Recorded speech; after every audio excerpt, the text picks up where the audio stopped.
tenu ce matin à Koulouba du tout premier Conseil des ministres du gouvernement Choguel Kokala Maïga 2, un premier contact direct entre le président de la transition et la nouvelle équipe gouvernementale, occasion de rappeler les missions assignées à chaque département, et ce sont des ministres mieux édifiés et conscients de la portée des missions que l'on retrouve dans cette édition avec Sira Bachili et Fousseini Tounkara. Le colonel Ismaël Ouagé, ministre de la Réconciliation, reçoit des notabilités de la région de Ménaka. Avec lui, les échanges ont porté sur la paix, le retour de la stabilité et de la cohésion sociale en tous les enfants du Mali. Le point nous sera fait par Mohamed Kayantao. Cheikh Oumar Sangaré, lui, nous fera la genèse de la biennale artistique et culturelle qui démarre à Mopti demain 6 juillet. Rappelez-vous qu'au tout début, on l'appelait les Semaines nationales de la jeunesse, une initiative du président Modibo Keïta. On retrouvera également en direct et en exclusivité Ibrahim Traoré, l'un de nos envoyés spéciaux, pour nous parler de long en large de cette 23e édition de la Grande Messe de la culture malienne. Nous sommes le 5 juillet, donc à quelques heures du démarrage effectif de la Biennale artistique et culturelle, un événement de portée nationale qu'abrite la Venise malienne. Notre journal ouvre une large fenêtre ce soir sur cette 23e édition grâce à nos équipes sur place et celles qui ont fait le déplacement. Je retrouverai dans peu de temps Ibrahim Traoré en direct et en exclusivité depuis Mopti. Mais avant, je me tourne vers Ibrahim Adjambélé à mes côtés sur ce plateau. Il va nous lire le communiqué du Conseil des ministres, le tout premier Conseil des ministres du gouvernement Choguel Kokala Maïga 2. C'était sous la présidence du président de la transition, le colonel Assimi Goïta, ce matin à Koulouba. Ibrahima, bonsoir. Bonsoir, Nyanya Alou Traoré. Et c'est à vous. Merci beaucoup, Ibrahim, mon petit. Moi, je suis sur le plateau ici. Voilà. Et c'est avec plaisir. Merci. Mesdames et messieurs, bonsoir. Justement, à l'entame de la session, le président de la transition, chef de l'État, a adressé ses vives félicitations aux ministres entrants et a remercié les ministres sortants pour le travail accompli et les résultats atteints. Il a instruit la nouvelle équipe de mettre les populations au centre des préoccupations du gouvernement et de veiller au respect des principes édictés pour la conduite de l'action gouvernementale, à savoir le respect de la souveraineté du Mali, le respect des choix stratégiques et des choix de partenaires opérés par le Mali, la prise en compte des intérêts vitaux des populations dans les décisions prises. Le Premier ministre, chef du gouvernement, a en retour remercié le président de la transition, chef de l'État, pour la confiance placée en sa personne et en l'ensemble des membres du gouvernement. Il a rassuré de l'engagement du gouvernement pour une mise en œuvre efficace et efficiente de l'action gouvernementale au profit exclusif des populations dans la solidarité et le respect des trois principes édictés. Le Premier ministre a informé les membres du gouvernement de l'organisation dans les prochains jours d'un séminaire sur les règles et procédures du travail gouvernemental. Après examen des points inscrits à l'ordre du jour, le Conseil a adopté des projets de texte et entendu des communications au chapitre des mesures législatives et réglementaires. Sur le rapport du ministre de l'économie et des finances, le Conseil des ministres a adopté un projet de loi portant modification de la loi numéro 06-67 du 29 décembre 2006 portant Code général des impôts. Un projet de loi portant modification de la loi numéro 06-68 du 29 décembre 2006 portant livre de procédure fiscale.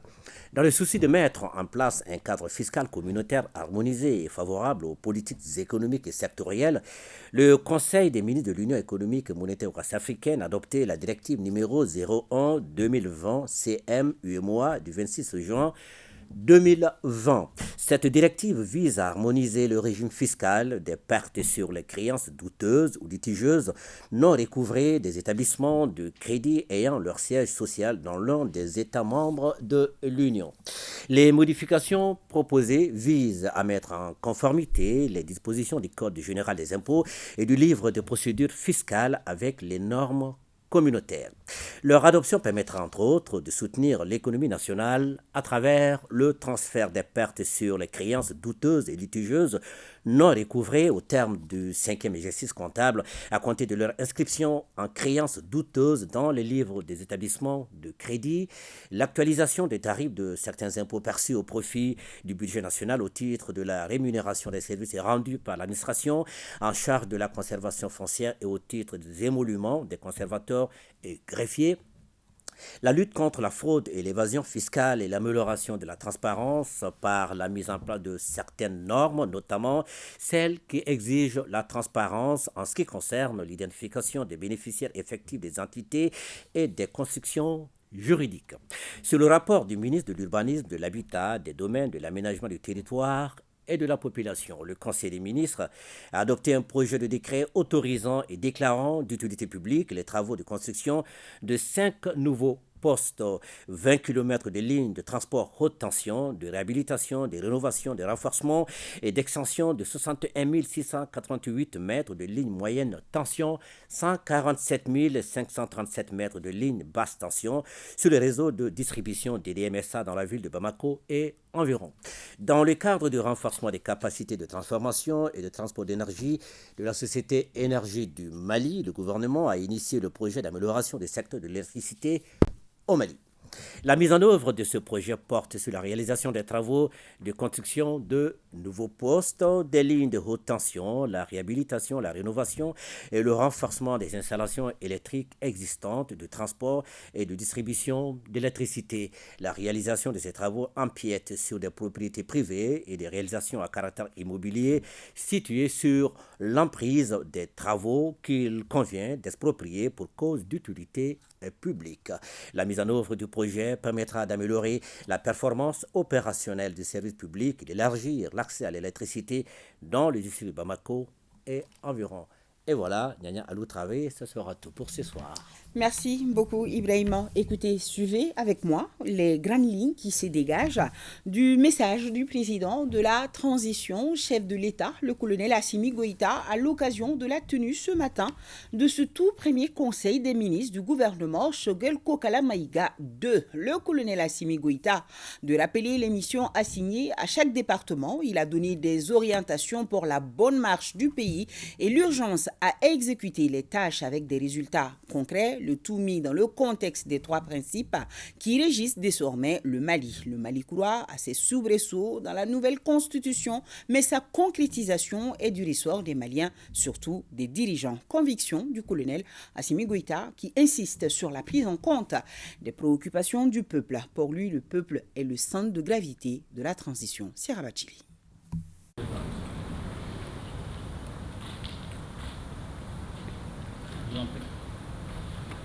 Une nouvelle équipe, une nouvelle impulsion à l'action gouvernementale. Le président de la transition, le colonel Assimi Goïta, tient à des résultats probants de la part du gouvernement.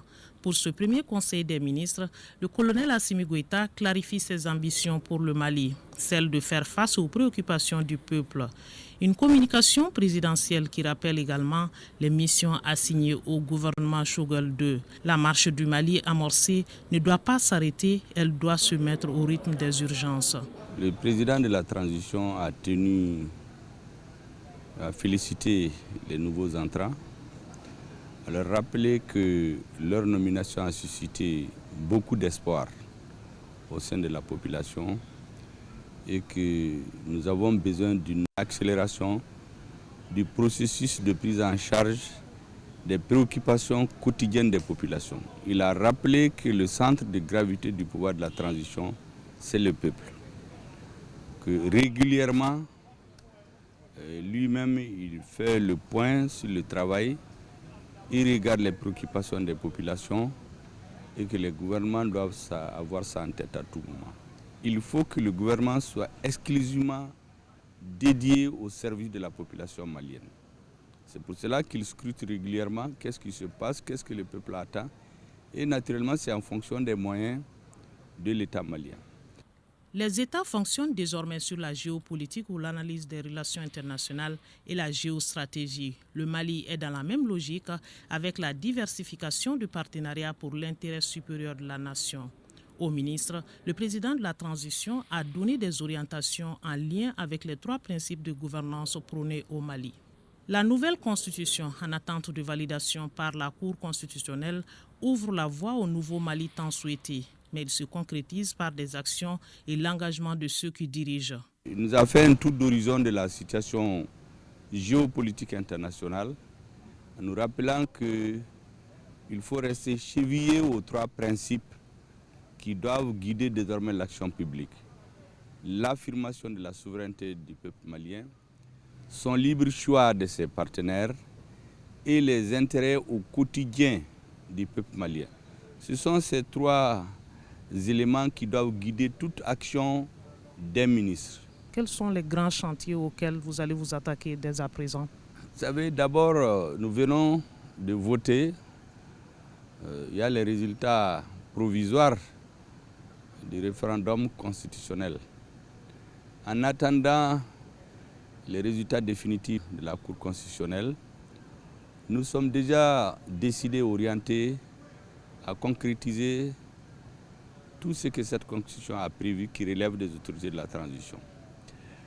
Il y a donc les Malicroix. On doit aujourd'hui accélérer le processus de son implémentation et sa réalisation concrète pour une longue durée. Le gouvernement doit être, comme par le passé, rester chevillé aux intérêts des populations les plus démunies, qui constituent la grande partie de notre population.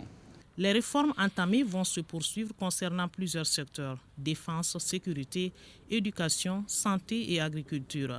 Un programme d'exécution des tâches sera élaboré pour les différents départements avec des objectifs précis. Et pour mieux coordonner les interventions, un séminaire gouvernemental est en vue.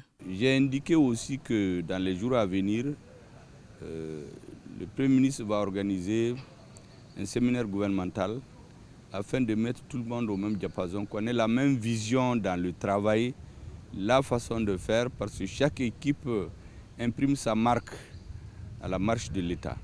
À l'issue de ce séminaire, je crois que les nouveaux seront bien outillés. Le président a rendu aussi un hommage mérité aux ministres sortants qui ont fait ce qu'ils pouvaient. Vous savez, être dans un gouvernement, quitter un gouvernement, c'est comme si vous partez à une autre étape de votre vie. Servir son pays, on peut le faire en dehors du ministère. C'est pour cela que le président a décidé de rencontrer avec le Premier ministre l'ensemble des ministres sortants pour un peu leur dire toute son admiration et toute sa considération pour le travail qu'ils ont fait. Un premier rendez-vous de mise au point avec le gouvernement réaménagé. L'on en retient des instructions fermes du chef de l'État avec ce message clé: la transition ne doit pas décevoir le peuple. Voyons à présent à quoi ressemblait ce premier contact direct entre le président de la transition et la nouvelle équipe gouvernementale. Un environnement nouveau pour les nouveaux ministres fraîchement nommés. On vient de l'attendre, les directives qui doivent prévaloir l'action gouvernementale, notamment la préservation de l'intérêt du peuple. Qu'ont-ils compris? Que vont-ils faire pour faire du souhait présidentiel une réalité? Fouseyni Tounkara et Abou Kouni à la rencontre des ministres. 9h ici au palais de Koulouba. Nous sommes mercredi, jour ordinaire pour le Conseil des ministres. Alors la séance d'aujourd'hui est toute particulière, surtout pour les nouveaux ministres du gouvernement. Votre premier jour de conseil, quel est le sentiment qui vous anime en venant ici? C'est en fait un sentiment de fierté et de responsabilité surtout. C'est la rentrée, on l'aborde avec confiance et sérénité. La mission à moi confiée par le chef d'État, son Excellence Assimi Goïta, je vais l'assumer avec responsabilité, détermination, engagement, mais surtout avec beaucoup d'humilité. C'est un sentiment quand même de fierté pour la tâche confiée et la confiance qui nous a été placée par le président de la transition. Je crois que c'est un défi immense qu'il faut relever et nous allons nous déployer pour tout faire pour le faire pour l'intérêt supérieur de notre pays. De bonheur pour remercier les plus hautes autorités de la transition d'avoir placé leur confiance en moi, savoir parce que les défis sont énormes et voir comment on pourra les relever. Monsieur le ministre, bonjour. Quel est le sentiment qui vous anime en ce premier jour de conseil? Il y a un sentiment de fierté et un sentiment d'un guerrier qui est prêt à aller au combat. Voilà.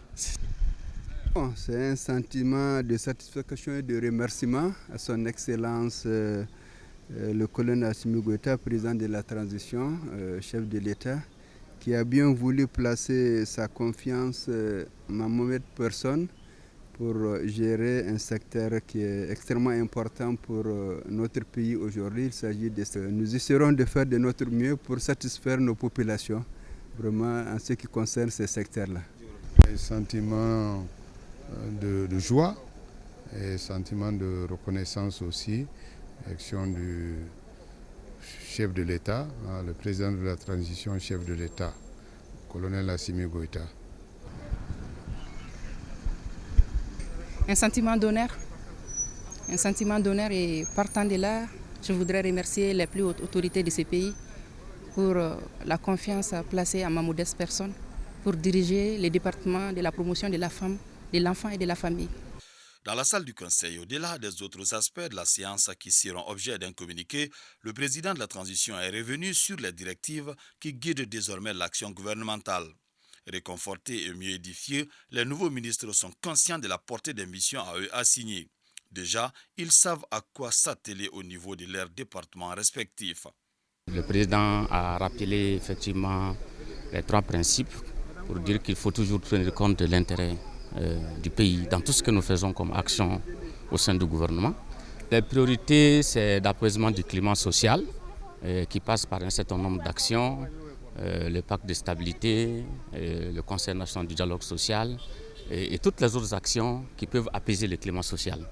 Nous avons des chantiers, notamment des innovations qui sont en cours dans le domaine de la recherche, dans le domaine de l'organisation des enseignements.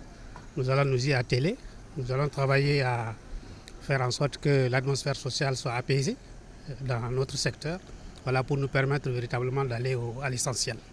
Maintenant, à partir du Conseil supérieur de l'agriculture, il y a un certain nombre d'indications qui ont été données par le président. Donc on va essayer de travailler un peu sur cette thématique et faire en sorte qu'il puisse avoir un assainissement éventuellement dans la gestion de l'engrais et qu'il puisse avoir également des modalités d'application de la subvention sur les équipements agricoles, que ça soit fait de façon transparente et un peu dans la lucidité. C'est les grands dossiers sur lesquels on voudrait vraiment nous atteler rapidement. Il y a beaucoup de choses en fait. En réalité, tout devient urgent parce qu'aujourd'hui, on doit répondre aux attentes de la population, des jeunes, moi dans mon cas, du monde du sport, mais surtout, quel est l'engagement que les jeunes peuvent avoir dans le cadre du civisme, dans le cadre de la construction citoyenne. Ça, c'est quelque chose, c'est un gros défi parce que lorsqu'on arrive à répondre à cela, on arrive à répondre à tous les problèmes de conflit, à tous les problèmes de désordre, à tous les problèmes liés à la gouvernance locale et à l'implication des jeunes aussi dans ce processus-là. Donc aujourd'hui, c'est vraiment une des priorités. Donc les priorités sont définies tout de suite parce que énergie, eau, ça c'est pour tous les Maliens qu'il faut le faire. Donc c'est vraiment prioritaire, quoi. Même un défi à relever. Et j'espère qu'on pourra les relever aussi. Les défis auxquels nous sommes confrontés aujourd'hui, il s'agit principalement de la problématique de la gestion des déchets solides. Et il y a aussi la problématique du curage des collecteurs et des caniveaux, et surtout les grands collecteurs. Nous sommes confrontés aujourd'hui à la problématique du changement climatique. Aujourd'hui, c'est un enjeu mondial. Il s'agit pour nous de dégager une vision stratégique pour pouvoir, en tout cas, minimiser l'impact de ces changements sur le pays. L'une des priorités actuellement pour nous, c'est de favoriser la création d'emplois et surtout l'emploi des jeunes en milieu rural. Moyen et long terme, il faudra penser à développer une stratégie nationale de l'entrepreneuriat, donc revoir les politiques en matière d'emploi et de formation professionnelle, changer un peu le paradigme. Un point important du travail que j'aimerais faire, c'est vraiment travailler sur l'adéquation entre l'offre et la demande de travail et aussi impliquer vraiment le secteur privé. L'une des priorités aujourd'hui, ce sera aujourd'hui de garantir la régularité, la stabilité de l'approvisionnement du pays en denrées de première nécessité. Nous devrons mettre en place et concevoir des stratégies de façon à maîtriser l'inflation, de façon à assurer la pérennité et la résilience de nos politiques de développement commercial et industriel. Je pense qu'aussi, il y a une autre dimension qui est très importante. Le pays égorge de potentialités. Nous avons des opérateurs économiques qui sont très denses dans le domaine du commerce. Aujourd'hui, comment assurer la mutation de ces opérateurs économiques dans le secteur du commerce vers l'industrie pour créer plus de valeur ajoutée, pour créer plus d'emplois et enfin pour assurer une croissance économique durable et résiliente et une distribution de recherche inclusive. À travers cette séance photo que vous voyez derrière moi, qu'a pris fin le premier conseil des ministres du deuxième gouvernement de Dr Choguel Kokala Maïga. Merci Fousseini Toukara. La paix, la stabilité, le développement, chacun y travaille pour le bonheur du Mali. On vient de l'entendre avec les ministres. Le colonel Ismaël Ouagué, ministre de la Réconciliation, lui est déjà sur ses chantiers. Le voilà recevoir des notabilités de la région de Ménaka. Avec eux, les échanges ont porté sur le retour de la sécurité dans la région et la cohésion sociale entre tous les enfants du Mali. On en sait plus avec Mohamed Kayentao. Il n'y a pas de réconciliation sans la paix. Soucieuses du retour définitif de la paix et la sécurité au nord, précisément à Ménaka, les autorités coutumières de cette région sollicitent l'appui du gouvernement de transition. Une délégation d'une dizaine de notables a rencontré le ministre de la Réconciliation, de la Paix et de la Cohésion nationale chargé de l'accord pour la paix et la réconciliation nationale. Ensemble, ils débattent des voies et moyens susceptibles de ramener définitivement la quiétude à Ménaka. Nous avons décidé ensemble d'aller dans le sens d'apporter vraiment tout ce que nous avons pour ramener la paix et la stabilité chez nous. Et nous lui avons aussi demandé de nous assister dans ce sens. Il l'a fait déjà, il le fait encore, mais bien que nous l'avons remercié pour ce qu'il a déjà fait, nous voulons que davantage qu'on soit aidé dans notre décision pour que désormais qu'il y ait la stabilité dans toute la sous-région. S'il y a la paix à Ménaka, il y en aura dans tout le Sahel. Il y a la confiance déjà.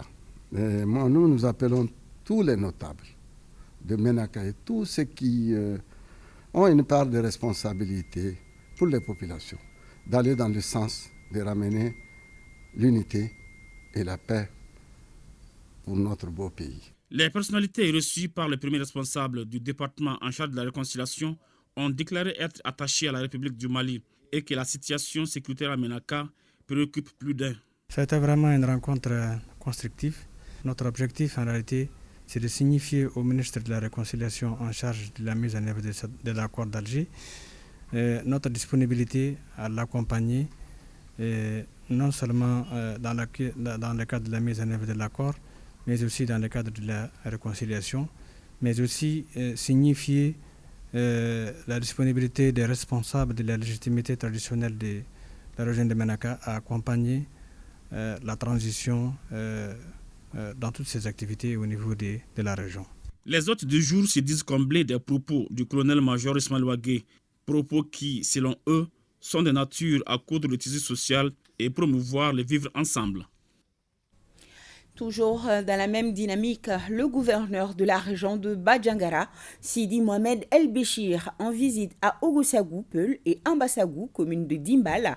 Le chef de l'exécutif régional apporte des messages d'apaisement suite à l'assassinat lâche et brutal du chef de village de Ogosagou et l'attaque subie par les populations de Ambassagou. Je vous propose d'écouter le gouverneur Sidi Mohamed El Béchir au micro de Oumar Guindo. Au nom des plus hautes autorités de notre nation, son Excellence le colonel Assimi Goïta, président de la transition, chef de l'État, et au nom de toutes les communautés, de toutes les populations de la région de Banyangara. Ceux qui sont décédés, qu'Allah les accueille dans son paradis, Firdaus. Il y a une paix qui commence à renaître.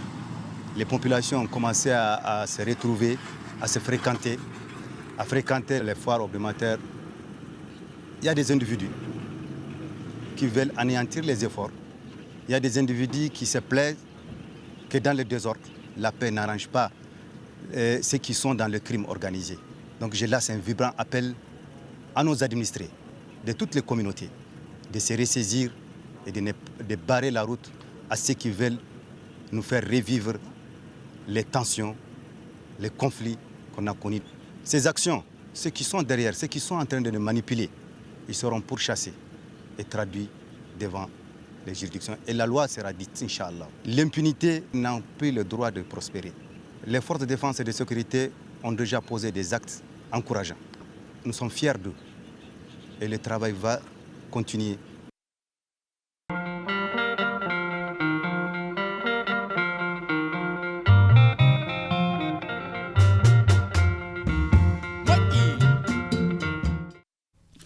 Maintenant, je vous propose de voyager avec nous au cœur de la Biennale artistique et culturelle. Nous allons retrouver nos équipes sur place. Ibrahim Traoré en direct et en exclusivité depuis Mopti. Ibrahim, l'antenne est à vous. Bonsoir.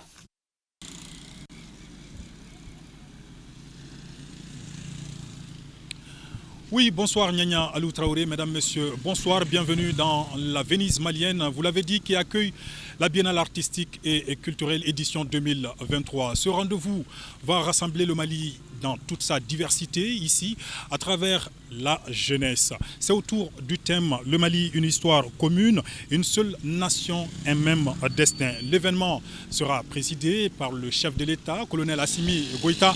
Alors, pour commencer cette page dédiée à la Biennale, nous vous proposons la carte postale de Mopti, la région de Mopti, artistiquement parlant et culturellement parlant. C'est une signature de Cheikh Oumar Sangaré.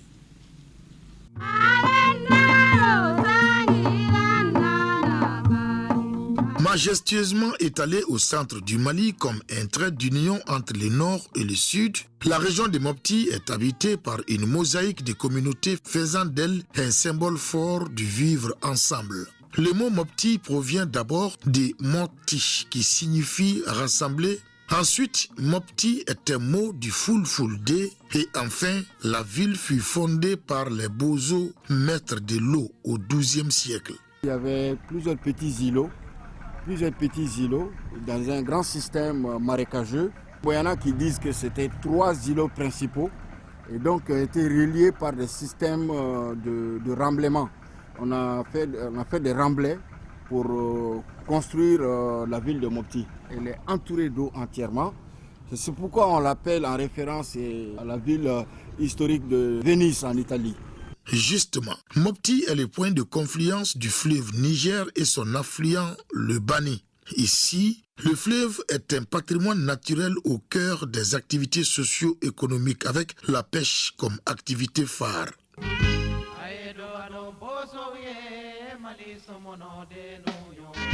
La darse fluviale avec ses immenses chantiers navals témoigne du dynamisme du transport fluvial. Ici, les fabricants d'embarcations possèdent un savoir-faire transmis de génération en génération.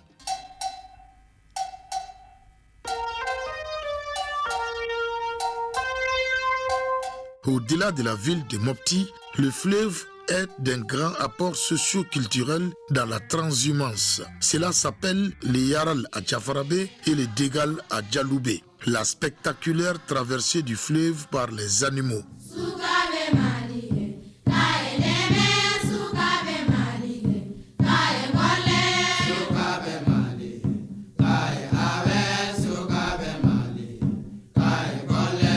Une fête pastorale qui traduit la connaissance astronomique traditionnelle des Fulbé. La transhumance, c'est un cycle de 12 mois. Au bout de 12 mois, les animaux reviennent au même point. Et l'année est divisée en saisons, en 4 saisons. Et les saisons sont divisées en étoiles dans le calendrier. L'étoile d'Égal a 14 jours. Les 7 premiers jours de Dégal sont de la saison des pluies. Les 7 autres jours, c'est dans la saison sèche. Et Dégal, en ce moment, Dégal veut dire un peu décembre. Les animaux sont dans les hauteurs, dans les zones hautes, ils descendent vers les zones basses. À des phases données, les animaux sont obligés de sortir du bourgou. Il y a des raisons scientifiques, naturelles, qui font qu'on est obligé de déplacer les animaux et retourner au village. C'est ça le Yaral. Le Yaral d'Égal est classé au patrimoine mondial immatériel par l'UNESCO, tout comme le tissu ancien de la ville de Djenné classé dans la catégorie patrimoine matériel. Cette ville historique est le centre de l'architecture des terres avec la présence du plus grand et plus éloquent de notre patrimoine architectural, la célèbre mosquée de Djenné, dont l'actuelle construction date de 1907. Elle serait parmi les 5 plus grands monuments en terre dans le monde.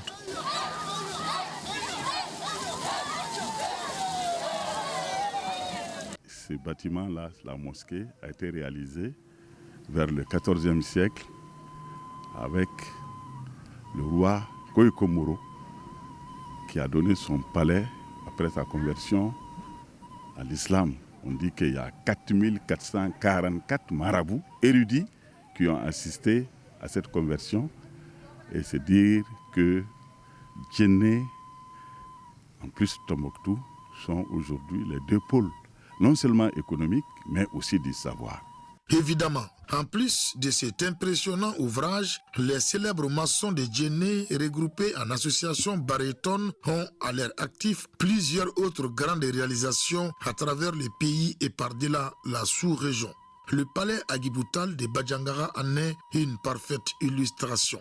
Le 4 mai 1893, il y a eu en tout cas l'intronisation du Fama Agibou comme roi du Massina avec résidence à Badiangara par les colons français. C'est ainsi que les colons français vont solliciter les maçons de Djenné pour construire le palais qui portera le nom de Agibou à partir de 1894. Agiboutal est le 7e fils d'El Hadj Oumar Tall. Évoquer la région de Mopti, c'est également parler de la période omarienne, avec comme capitale Badiangara. Et là aussi, ce passage a marqué l'histoire de la région de Mopti. Ce passage d'El Hadj Oumar Tall dans la région met en exergue les liens séculaires entre Peul et Dogon, composantes essentielles du peuplement du pays Dogon.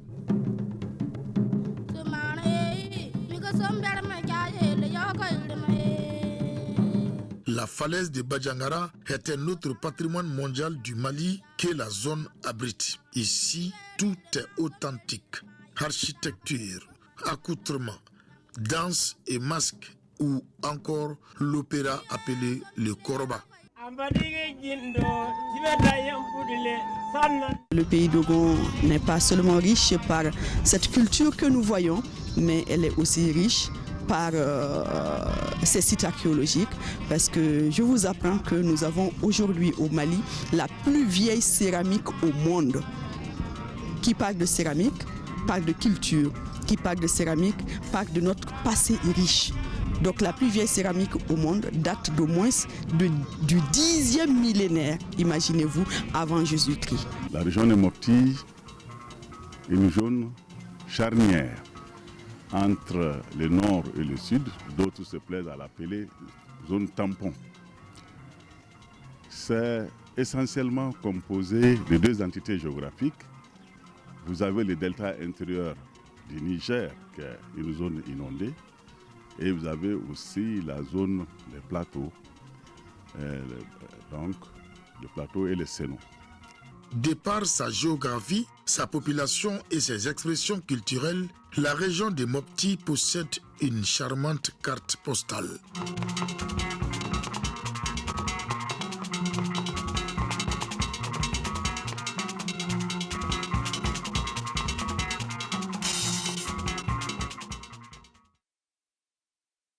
Rien n'est laissé au hasard pour la réussite de cette biennale. Le ministre en charge de la culture est déjà sur place ici à Mopti. Andogoli Guindo s'est rendu notamment au stade Barema Bokoum pour apprécier la dernière répétition du mouvement d'ensemble avant de rencontrer l'ensemble des troupes et la commission nationale d'organisation. Voyons un avant-coup avec Mamari Kone. C'est une bouffée d'oxygène que l'organisation de la Biennale artistique et culturelle vient d'apporter à la ville de Mopti en matière de production d'électricité. La centrale EDEM de Mopti est ainsi dotée de 4 nouveaux groupes électrogènes. Chose première, chose due. D'abord remercier le ministre de la Culture par rapport à l'engagement des plus autorités de ces pays-là pour offrir à la région de Mopti des groupes pour la région. Je peux dire actuellement qu'avec le renfort de 4 groupes, Je peux assurer tout le monde que pendant la biennale et après la biennale, la continuité du service sera assurée, Inch'Allah. Grâce à Dieu, le président de la transition, son Excellence le colonel Assimi Goïta, a pris les choses en main. Il a fait prendre toutes les dispositions pour que ce problème d'électricité soit définitivement résolu. Et comme vous l'avez constaté ce matin, 4 groupes électrogènes d'une capacité avoisinant les 6 mégas sont arrivés à Mopti. Ils sont en train d'être mis en service. Et selon les déclarations du chef de la station EDEM de Mopti, ces groupes seront en service à partir d'aujourd'hui. Le ministre Andagolo Guino a rendu une visite au gouverneur, au président des conseils régionaux et au président des autorités intérimaires. Occasion pour lui de leur exprimer sa reconnaissance pour leur détermination, la promptitude et l'efficacité dans la préparation de la biennale.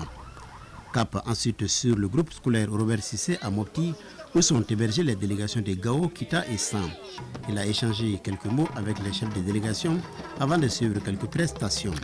Les délégations de Tombouctou et de Kaï qui ont reçu la visite du ministre en charge de la culture sont logées au groupe scolaire Abdoul Niang de Mopti. Vous avez vu également l'ambiance qui règne sur ces sites. Nous avons vu des délégations très enthousiastes, des délégations complètement éprises justement par la fête, la biennale artistique et culturelle. C'est un niveau de préparation très élevé que nous avons constaté, et pour cela je voudrais d'ores et déjà remercier les gouverneurs des régions, les directeurs régionaux de la culture, les directeurs des troupes, mais surtout j'ai été impressionné par la grande mobilisation de la jeunesse malienne. Nous lançons un appel au patriotisme, un appel à la célébration de la culture malienne, un appel au don de soi. Parce qu'aujourd'hui, revaloriser la culture malienne, c'est d'être fier à nos dévanciers, c'est d'avoir une pensée pieuse pour nos ancêtres et de les magnifier en quelque sorte. Et qui sait, les traits fondamentaux de la culture, c'est de pouvoir renforcer la cohésion sociale, l'un des objectifs recherchés par l'organisation ou par la redénomination de la biennale, qui est un souhait du président de la transition, chef de l'État, chef suprême des armées. Au stade de Barma Bokoum, où se déroulera la cérémonie d'ouverture, le ministre a pu suivre le mouvement d'ensemble. Visite de courtoisie aux notabilités dans le vestibule du chef des villages de Mopti et à l'imam de la grande mosquée à son domicile ont été d'autres temps de cette journée. Ces notabilités ont d'ailleurs profité de cette occasion pour faire des bénédictions pour le bon déroulement de la biennale édition 2023 à Mopti, qui se tiendra du 6 au 16 juillet. Jetons à présent un regard rétrospectif sur la biennale artistique et culturelle. Elle est née avec les indépendances. Le but, rassembler la jeunesse malienne dans toute sa diversité culturelle pour promouvoir le vivre ensemble et la cohésion sociale afin de consolider l'unité nationale. Cheikh Oumar Sangari.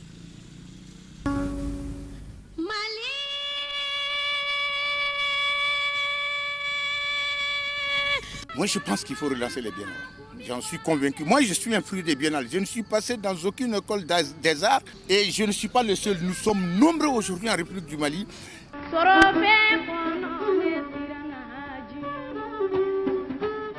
Toutes les couches de la population, les paysans, les pêcheurs, les cultivateurs, vous voyez un peu le paysage varié, n'est-ce pas, du Mali, tous se rencontraient pendant les biennales artistiques et culturelles. Avec la biennale, c'était l'intégration entre les enfants du pays. Cela créait des liens affectifs entre nous Maliens. La biennale artistique et culturelle est la rencontre de l'ensemble des fils et filles du Mali autour de l'héritage culturel commun. Cet espace d'expression culturelle est né de la ferveur de l'accession de notre pays à l'indépendance. Oui, la ferveur de l'affirmation identitaire d'un peuple qui venait de subir 70 ans d'occupation coloniale. Toi, le symbole de la femme de chez nous, tu verras sensibiliser les mères et les enfants de chez nous. Considérée par certains comme un pèlerinage culturel, la rencontre a connu plusieurs mutations. Semaine nationale de la jeunesse de 1962 à 1968 sous la Première République, Biennale artistique, culturelle et sportive de 1970 à 1988 sous la Deuxième République, puis ce fut une période d'hibernation. Tous ceux qui sont passés en tant que premiers responsables dans ce pays ont d'une manière ou d'autre soutenu la Biennale. Le président Feu Modibo Keïta, qui a été d'ailleurs à l'origine de ce grand regroupement de la jeunesse. Ensuite, Moussa Traoré, c'est quelqu'un qui a beaucoup fait pour la Biennale. Ensuite, l'événement reprend dans un premier temps avec l'unique édition de la Semaine nationale des arts et de la culture en 2001. Puis, la Biennale artistique et culturelle en 2003, toujours à Bamako, avant sa première délocalisation à Ségou en 2005. Après Kaï en 2008 et Sikasso en 2010, un autre temps d'arrêt intervient à cause de la crise.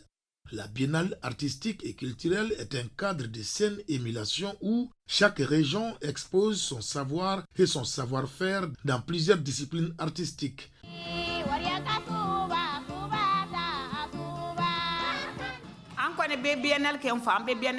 Seule la passion de la sauvegarde des valeurs culturelles de la patrie nous animait quand nous participions au biennale.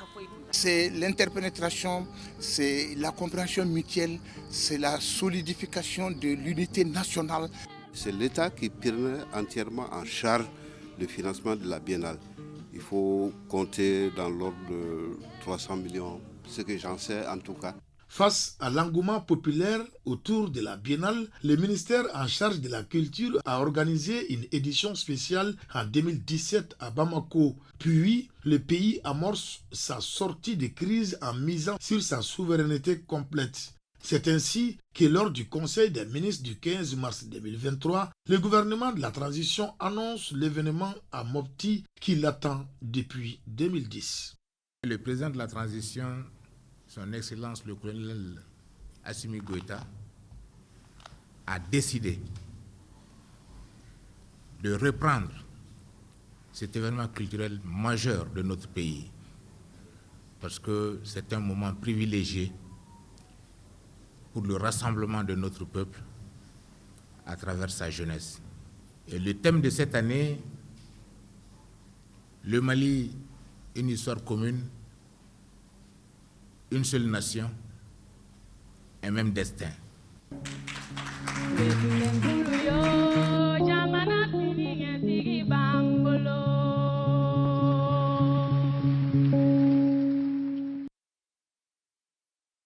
Ici donc, les autorités administratives, politiques et coutumières, ainsi que la société civile, notamment les jeunes et les femmes, tous s'activent à mobiliser davantage les populations pour qu'elles sortent massivement participer à cet événement. Boubacar Sankari.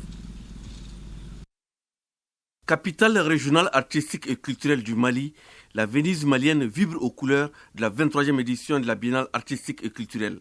Dans les villes de Mopti et Sévaré, la mobilisation est au beau fixe. Nous lançons un appel solennel à toute la population de Mopti d'accueillir cette biennale qui sera sans nul doute la meilleure parmi tant d'autres, Inch'Allah, pour le bonheur des Maliens et pour la stabilité du Mali. Les autorités administratives et communales, les légitimités traditionnelles, les associations de jeunes et de femmes et les ressortissants de Mopti à Bamako s'approprient cet événement culturel majeur. C'est de remercier l'ensemble de la population de Mopti et pour sa mobilisation forte autour de ces différentes délégations qui viennent d'arriver. C'est un engouement de la jeunesse de Mopti aujourd'hui autour de cette biennale. Nous voulons lancer un message à l'ensemble de la population et au-delà du Mali et pour qu'ensemble nous puissions vivre ces moments mémorables pour la région de Mopti d'abord, mais pour le Mali. Imaginez qu'en dépit de ce qui se dit sur le Mali, qu'en dépit de ce qui se dit sur les régions du centre, que Mopti parvienne à réussir un tel événement d'une telle envergure, c'est là, à mon avis, mémorable. À cet effet, je profite de cette tribune, de ce micro, pour féliciter en premier lieu le cabinet et l'ensemble des membres de la commission d'organisation qui ont travaillé d'arrache-pied pour que nous puissions accueillir dans un premier lieu les délégations, les mettre dans un minimum de conditions. Environ 2000 personnes sont attendues à Mopti pour cette fête de la jeunesse malienne. Faisons à présent un tour dans les coins et recoins de Mopti et Sévaré pour voir comment est-ce que cette effervescence est vécue par les populations ici. Awadit Ma Kamara a pris sa caméra et son micro. Voyons ce qu'elle a recueilli comme sentiment au sein de la population. Mopti Soudoubaba ce mercredi matin, ça grouille dans un tohubohu indescriptible. L'événement que les Mopticiens attendent, c'est la biennale artistique et culturelle. Chacun veut vivre cet événement historique qui revient 4 décennies après la semaine sportive et culturelle que la région avait abritée en 1981. Un rendez-vous culturel qui permet de rassurer la population quant au retour à la stabilité. La biennale, c'est une bonne chose parce que ça nous permet de nous unir, parce qu'on dit l'union fait la force. D'après Amadou Ampateba, la beauté d'un tapis vient de la diversité de sa culture. Les jeunes apprendront beaucoup à travers cette biennale, culturellement surtout. La biennale artistique et culturelle est une manière pour les Maliens de solidifier les liens et recoudre le tissu social. Si le pays te fait honneur, tu ne peux que l'accepter. Ce rendez-vous nous permettra de mieux nous faire connaître.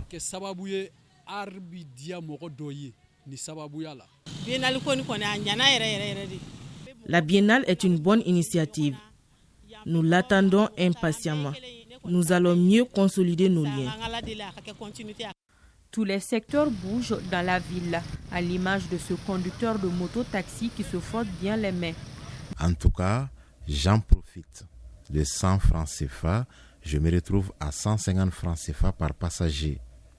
Les tout petits ne veulent pas rester en marge de cet événement grandiose pour des raisons qui sont propres. Je vois toujours le président à la télé. Je veux le voir en réalité. Je vais passer la nuit au stade. Rendez-vous est pris demain 6 juillet 2023 pour vivre cet événement historique avec les Mopticiens ici au stade Mbarema Bokoum qui accueille les 19 régions et le district de Bamako autour du thème « Le Mali, une histoire commune, une seule nation, un même destin ». Voyons à présent le point complet des préparatifs de cette biennale 2023. C'est avec le président de la commission d'organisation, non moins secrétaire général du ministère en charge de la culture. Monsieur Cissé, bonsoir. Bonsoir. Nous sommes à quelques heures de l'ouverture de la biennale. Alors, est-ce que tout est fin prêt ici à Mopti? Merci bien Ibrahim pour cette question. J'allais dire que nous sommes prêts, puisque la preuve c'est que vous-même vous êtes là, avec tout ce qu'il faut et pour la retransmission. Donc nous sommes prêts au niveau de Mopti pour recevoir tout le Mali pour faire la biennale 2023 avec nous. Vous attendez combien de festivaliers? Les festivaliers, nous attendons à peu près 50 000 participants, et y compris les troupes régionales qui devraient compétir. Donc nous attendons 50 000 participants pour cette biennale Mopti 2023. Alors il y a également toutes les régions du Mali qui sont concernées, y compris le district de Bamako, n'est-ce pas? Et c'est ce qui fait même, Ibrahim, la spécificité de cette biennale Mopti 2023. Par le passé, toutes les biennales que nous avons connues, il y avait un certain nombre de régions qui avaient participé, en tout cas les régions administrativement connues. Et cette année, c'est la nouvelle configuration administrative. Nous avons 20 régions, 19 régions bien entendu, plus le district de Bamako. Donc nous avons 20 régions qui vont compétir à Mopti pour cette édition Mopti 2023. Et quelles sont les disciplines retenues?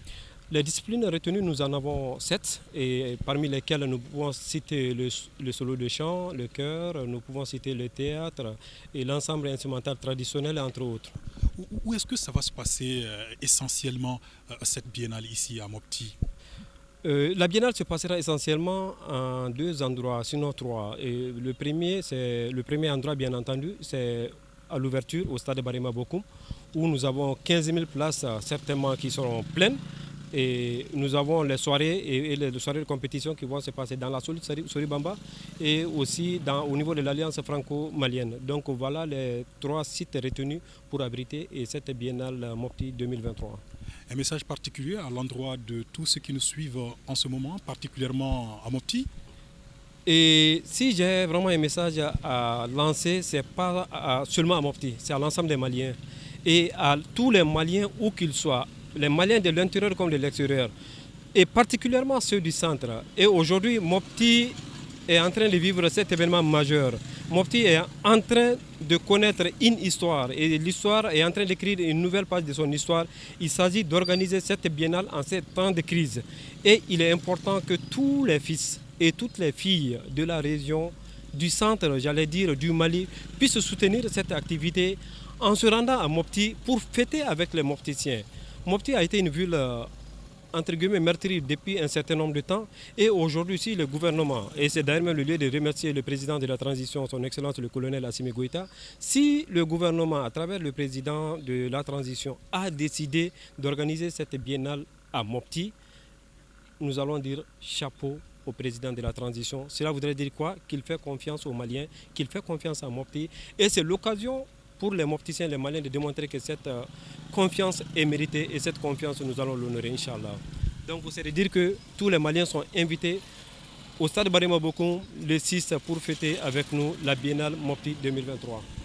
Merci beaucoup, M. Cissé. Merci beaucoup. Je rappelle que vous êtes le président de la commission d'organisation et non moins secrétaire général du ministère en charge de la culture. Alors, Nyanya Alou Traoré, c'est ce qui met fin donc à cette page spéciale biennale depuis la Venise malienne que j'ai eu le plaisir de vous présenter avec la collaboration de la station régionale et la grosse équipe de l'ERTM déployée ici. À vous l'antenne.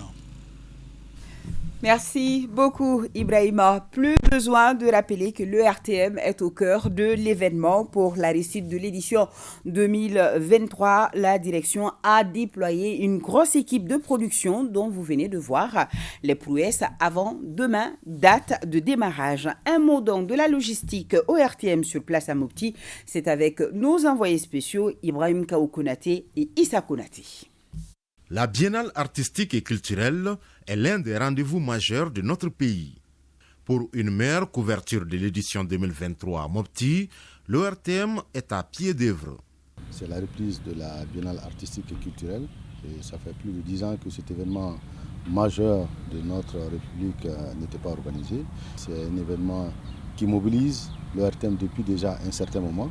Parce que comme vous le savez, si vous suivez nos programmes, depuis bien avant le jour J, nous sommes en train de faire une présentation, de revenir un peu sur l'historique de cet événement culturel. Aujourd'hui, nous sommes à Mopti à la tête d'une grosse équipe de production. Tous les médias de l'ORTM sont mobilisés, à commencer par ORTM 1, ORTM 2, le site de l'ORTM, la radio nationale, la chaîne 2, pour donner un cachet particulier à cet événement culturel de la République parce que les autorités l'ont souhaité, les autorités l'ont voulu. Et aujourd'hui, nous sommes là et nous sommes fin prêts pour faire en sorte que les Maliens de l'intérieur comme de l'extérieur puissent suivre cet événement très important. En prélude à l'ouverture officielle, une bonne coordination du travail assignée aux hommes et aux femmes mobilisés pour la circonstance. Le premier responsable veille au grain, participe à la réunion de production, supervise l'installation sur le terrain et échange avec le personnel pour s'assurer du bon déroulement. Que ça donne une idée de l'ambiance qui nous attend demain, ce jeudi, au stade Barema Bokoum. Je profite de l'occasion quand même pour saluer la station régionale ORTM Mopti qui n'a ménagé aucun effort pour permettre à cette grosse équipe d'être logée dans les meilleures conditions possibles et l'accueil a été vraiment à la hauteur de l'événement. Je salue également le partenariat qui nous lie avec la SMTD parce que la diffusion aujourd'hui est assurée par ce service, la Société malienne de transmission et de diffusion, la SMTD. On n'oublie pas l'ANCD, l'Agence nationale de communication pour le développement, avec l'équipe déployée aussi pour permettre à l'ORTM de faire une très belle couverture et sans oublier également l'AMAP, l'Agence malienne de presse et de publicité. Tout est fin prêt. La retransmission en direct sur les antennes télé, radio et sur les sites web de l'ORTM depuis Mopti, sans oublier le JT consacré à la Biennale édition 2023. Et pour être complet sur cette page consacrée à la Biennale, l'ORTM vous propose ce soir dans ses programmes l'émission Malikoura avec des acteurs culturels et parmi les invités, une ancienne de la troupe de Ségou, un débat en Bamaninkan animé par Cheikh Oumar Sangari. La Biennale artistique et culturelle 23e édition, c'est en direct sur les antennes de l'ERTM demain à partir de 15h. Direction Dakar, la capitale du Sénégal, qui a abrité mardi 4 juillet la réunion du bureau exécutif de l'Union des conseils économiques, sociaux et institutions similaires d'Afrique. Une délégation du Conseil économique, social et culturel du Mali a fait le déplacement. Elle était conduite par son président Yacouba Katili, que je vous invite à suivre. Dans l'ensemble, il faut reconnaître que la réunion s'est bien passée, surtout que la présidence marocaine a été à la hauteur, il faut reconnaître. La feuille de route qui a été adoptée en son temps, beaucoup de choses ont été vraiment réalisées, dont il faut parler également de la question du dérèglement climatique. Et après une étude, la proposition de l'USESA par rapport à la gestion de cette question de dérèglement climatique. Au niveau de nos organisations, souvent le problème des cotisations qui sont posées. Mais lorsqu'on veut vraiment faire de grandes choses, il faut forcément les moyens. Ce qui fait qu'il y a une légère augmentation au niveau de la cotisation, mais tout en interpellant en tout cas les États qui sont en retard dans le paiement des cotisations qui puissent s'exécuter. Mais également, la réunion a retenu qu'il y aura la prochaine Assemblée générale qui se tiendra à Kinshasa, en République démocratique du Congo, probablement vers la fin du mois de juin. Retour à Bamako, tenu à Djidjan, Kenyeba, dimanche dernier, du conseil d'administration du complexe Loulou-Gougoto. Lors du jour a ressorti les questions liées au bilan des réalisations, des résultats et des perspectives de réalisation. Kansoutou Kanouti. Figurant parmi les 10 premiers producteurs d'or au monde, le complexe Loulou-Gougoto était la plus grande entreprise de toute l'Afrique de l'Ouest. Il a contribué à hauteur de 9,3 milliards à l'économie malienne et a représenté entre 5% et 10% du PIB du Mali au cours des 10 dernières années. Loulou-Gougoto est l'un des plus gros contribuables et employeurs du Mali. Plus de 7000 employés de façon directe et indirecte créés au niveau de la mine de Loulou-Gougoto, le complexe. Donc ça fait beaucoup. La contribution indirecte aussi, c'est tout ce qu'on fait comme paiement aux fournisseurs locaux. Donc avec plus de 298 millions de dollars payés aujourd'hui, le mois de janvier jusqu'à maintenant, et plus de 206 millions de dollars payés sous forme de redevance taxe à l'État du Mali. Dans son intervention, Marc Bristow dira que le complexe continue d'enregistrer de bons résultats et qu'il est en bonne voie pour atteindre ses objectifs de production pour l'année en cours, tout en invitant les Maliens à croire que l'or brille pour le Mali. Yes, effectivement, l'or brille pour le Mali. Que devrons-nous faire pour que ça brille davantage? Ce qui a été plutôt encourageant pour sa part, c'est de remarquer pour la première fois qu'il y a eu une transition qui s'est dit, arrêtons, faisons l'audit, comprenons les choses pour voir comment ça se passe. Et c'est pourquoi vraiment tous les supports ont été par rapport à cet audit du secteur minier. Rappelons que les travaux de ce conseil d'administration se sont soldés par la visite de quelques réalisations, à savoir la mine souterraine de Gungoto, la mine à ciel ouvert Yalia Soft, le centre multifonctionnel des femmes de Nema, entre autres. Les Djawambi du Mali et d'ailleurs à Nema, commune rurale de Guédibéné, à une trentaine de kilomètres à l'est de la ville de Nioro. Objectif, cultiver la paix, favoriser l'entente, la solidarité et l'entraide et initier des projets de développement au niveau de la communauté. C'était ce 1er juillet de Nioro du Sahel, la correspondance de Moussa Djakiti. Qu'ils soient de la région de Nioro, d'autres localités du Mali ou d'ailleurs, les Djawambé, communément appelés Djogoramais, sont des peuples braves reconnus par leur entraide et surtout par leur patriotisme se manifestant le plus souvent par la volonté d'investir chez eux au village.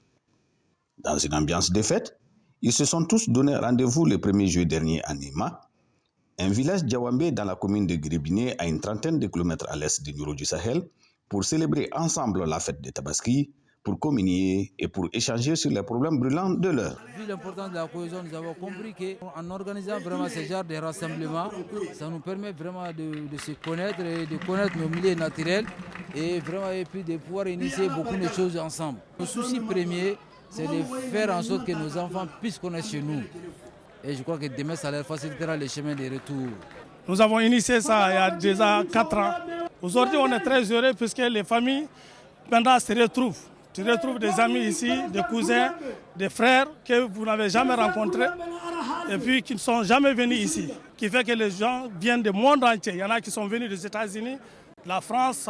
L'objectif d'abord, c'est de faire venir les familles. Venir savoir où sont leurs villages natals et chercher à développer leurs villages natals.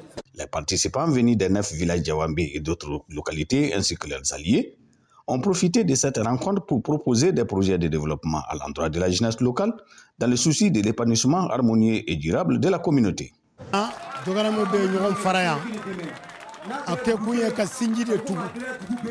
L'objectif recherché par cette rencontre est de permettre à la communauté Djawambé de se développer, de s'épanouir et surtout d'initier des projets de développement. Nous sommes très satisfaits de ce que nous avons fait. Des séances de prière et de bénédiction ont mis fin à cette rencontre. Et avant de fermer ce journal, ce communiqué de presse le mardi 4 juillet 2023 à Rabat, l'équipe nationale U23 de football a livré un match héroïque face à son homologue du Maroc en demi-finale de la CAN de sa catégorie et qualificatif aux Jeux Olympiques d'été Paris 2024. Le ministre de la Jeunesse et des Sports, chargé de l'instruction civique et de la construction citoyenne, M. Abdulkassim Ibrahim Fomba, salue cette haute performance. La résistance, l'esprit de combativité et le don de soi qu'ont fait montre ces vaillants jeunes maliens sur le terrain. Une prestation qui cadre parfaitement avec la vision du Mali nouveau, c'est-à-dire se donner volontairement avec abnégation et engagement pour son pays et faire sa fierté sur la scène internationale. Au nom du président de la transition, chef de l'État, son Excellence, le colonel Assimi Goïta, du gouvernement et de l'ensemble des acteurs du mouvement sportif national, le ministre chargé des sports exprime toute sa fierté aux joueurs et à leur encadrement technique pour cet esprit de combativité lors de ce match historique et plein de rebondissements. Par la même occasion, le ministre tient à encourager vivement les Aiglons pour le match de 3e place, synonyme de qualification aux Jeux Olympiques Paris 2024. Le ministre rassure les joueurs et les membres de l'encadrement technique que le gouvernement du Mali suit avec une attention particulière leurs prestations de haute gamme au cours de cette CAN et prendra toutes les dispositions appropriées pour leur exprimer la reconnaissance de la nation malienne. Un grand merci à nos téléspectateurs de Madina Al-Hari, Nioro du Sahel et de Nara. Demain 13h, Abdoulaye Sako, et ce sera un grand plaisir de vous retrouver pour la grande édition du soir. Tout à l'heure, la météo, c'est avec Abdoulaye Keita. Merci et bonsoir.